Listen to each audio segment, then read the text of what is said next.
What should you look for in a home inspection? Take a look. We've got those answers for more. And stay tuned to the end for some quick tips and tricks for how you as a normal consumer can take a look at some of those common questions you don't want to miss.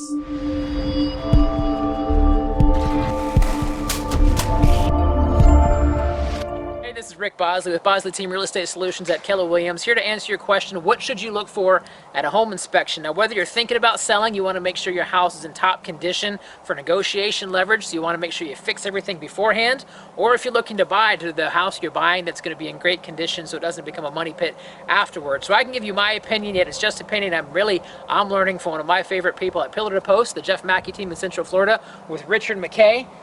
Richard, so just before we do everything else, your team last year was recognized as the #1 franchise in the entire country. Correct. Right? Which Correct. is pretty impressive. And you guys did about, what, 1,400 homes? Not just the country, Canada as well. So we're a national franchise. North America. North America. So #1 franchise in North America right now. That's important for validity of who we're talking to.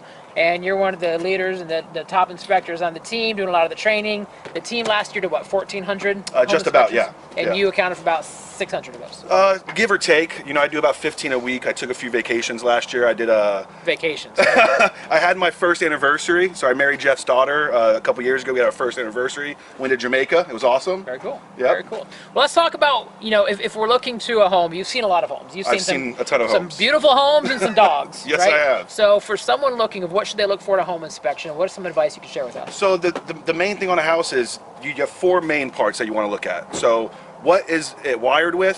What is it plumbed with? How old is the HVAC? And the lifespan of the roof. Okay, and HVAC is the heating and cooling. Correct. So layman's terms there. Yep. So have you seen any, unusual stories that to the naked eye might not have seen it, yet when overall you pull back the curtain a little bit, you're able to find it at the home inspection? Yeah, so especially with the older houses, we had 2-strand cloth wiring, back in the 50s and 60s. What people do is they're actually converted all to 3-strand, which is our updated system that we use now, which includes a ground, which is very important to have. The house should be grounded.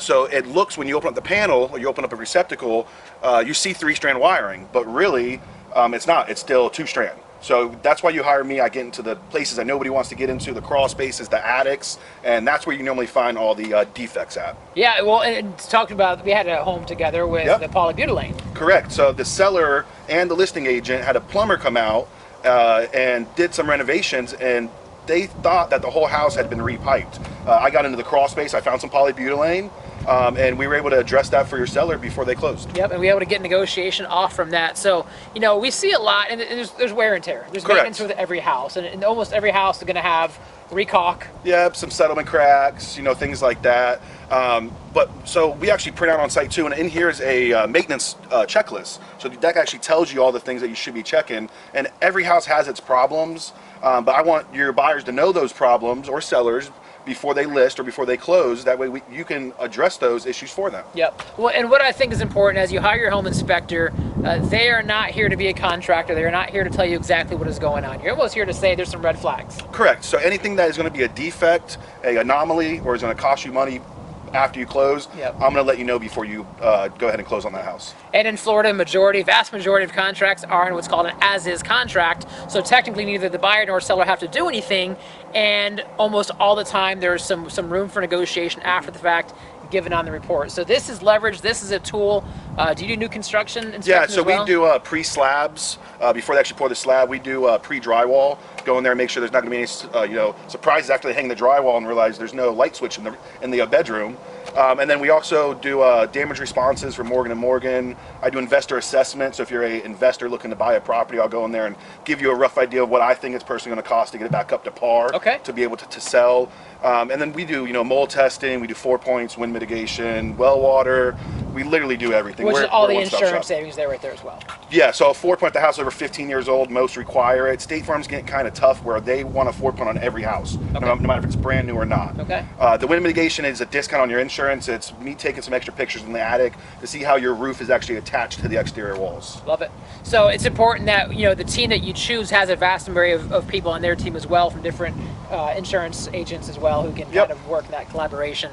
So real quick, take us home with, if I'm a seller and I know I'm going to be listing my house for sale, before I even bring you out to do the fine-tooth comb, what should I do that's almost always going to show up so that someone can't nitpick with me later?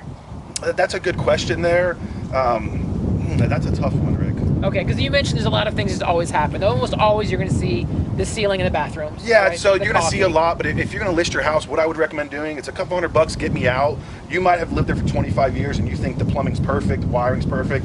Codes change, things have a lifespan, things fail. Okay. So if you don't want any surprises at closing, get me out there before you even list it, and then I'll go through and tell you everything that's wrong with it. And then what would be nice at the listing, say here's a home inspection, Mr. and Mrs. Buyer, take a look, and you'll come back and update it. So if you give us the laundry list, we go back and fix it, you'll update this so we actually have a clean bill of health. Yeah, that way you can keep everything that was wrong with everything that was fixed and just mark, I fixed this, I fixed that, I'm not going to be fixing this, I'm not going to be fixing this. So Perfect. you can disclose everything that I found, address things that you think is going to be a deal breaker for somebody, and the little small stuff, you can just have them fix So that's it. a peace of mind for that buyer coming through here. Right. All right, finally, because not every home inspection has this, you've got one of your favorite tools, one of your favorite guns. We're Yeah. going to go inside, you're going to show me how this thing works, but Yep.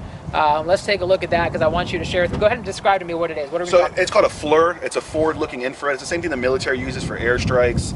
Same thing that the police helicopters use when they're doing a car chase. It's just a thermal imaging tool, so I can actually see things I can't see with the naked eye. Okay. So I can actually show you a video of one that the ceiling looked perfect. I hit it with my FLIR, and there was a serious roof leak. Wow. So it didn't show its ugly face yet. It takes a while for that water to penetrate through the drywall. So my buyers and my agent was able to address that before they closed. And naked eye wouldn't have seen that otherwise. So if you guys have any questions, make sure you reach out to Richard McKay from the Jeff Mackey team, or anyone from the Jeff Mackey team, Pillar to Post, or if I can connect you with any professionals like this or anything that has to do with your house, give us a call. Rick Bosley, Bosley Real Estate Team at 407-815-2020. All right, so we've got those tips as promised for you. So as you look at those houses, you've got those naked eye for some of those kind of like big alarming questions. Number one, polybutylene. Tell you what, if it's gray, it's polybutylene. If you have polybutylene, you're probably not going to get insurance, or if you do, you're going to be paying a whole lot of money for it. So you want to make sure you get that replaced. So if it's got gray piping coming out of any wall, it's polybutylene, get that checked out. Number two, septic or city. Here's a great way. If you see a big mound, that's a nice way to do it, yet oftentimes we don't see that mound. So as you're driving down the street, do you see little manholes or sewers or anything that would indicate some sort of sewage underground? If you don't, then that street, that neighborhood has a septic tank. Number three, he talked about the ground and the wire. So you think about like the old school lamp, like the one that got like passed down from your grandparents. It just has like the old brown one with just those two prongs. That does not have a ground. That third prong is that ground. So if you're looking at different outlets and different lamps and different lights, if it only has two prong switches, you do not have a ground there, you might have an issue. So if you have any and finally, wood frame versus block. And this is great because there's a lot of great looking wood frame that have stucco on it and you wouldn't know it. Take a look at the window. If the window is flush with the wall, that's wood. If the window is offset a little bit in about 2 or 3 inches, then that's block. So some quick tips and tricks you've got when you're doing your home inspection. And always, well, I'd recommend to get a professional home inspector to take a look, because again, they're going to look at stuff that the naked eye can't find. If you liked what you heard today, please do us a favor, subscribe to this page, like this page, push the little bell, bing, so every time a new video pops up, you'll get notified for it, and we'll see you next time for the tips and tricks of real estate. I'm Rick Bosley, Bosley Team Real Estate Solutions in Orlando.